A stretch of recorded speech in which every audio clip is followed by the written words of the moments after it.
అందరికీ మరణాతండి.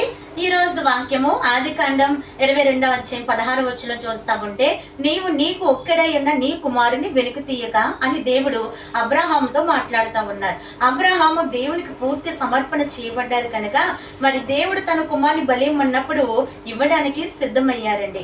కనుక ఈ వాక్యం మనకి ఏం నేర్పిస్తూ ఉంది అని మనం ఈ దినం ధ్యానిస్తూ ఉంటే, మనము కూడా దేవునికి పూర్తి సమర్పణ కావలసిన వారు. పూర్తి సమర్పణ కావాలి అంటే ముందు మనలో శరీర కార్యాలు భస్మం కావాల్సి ఉన్నది. కనుక మనం వాక్యంలో చూస్తూ ఉన్నప్పుడు యేసు ప్రభు వారి శిష్యులలో మనం గమనిస్తున్నాం కదండి, పేతురు గారిలో అబద్ధములాడే పెదవులు భస్మం కావాలి, అలాగనే నిద్రమత్తు అనేది, పిరికితనం అనేది, ఇస్కరియోతు యోధలో దొంగతనము, ధనాపేక్ష, ఇవన్నీ వారిలో నుండి భస్మం కావలసినటువంటి మరి పనులుగా కనబడతా ఉన్నాయి.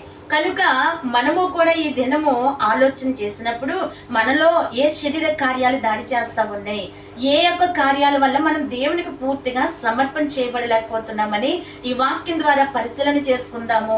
మనము కూడా వాటిని భస్మం చేద్దాం.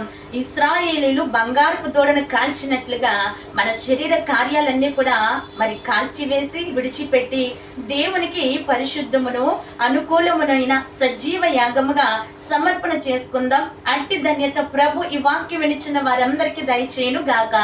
ఆమేన్.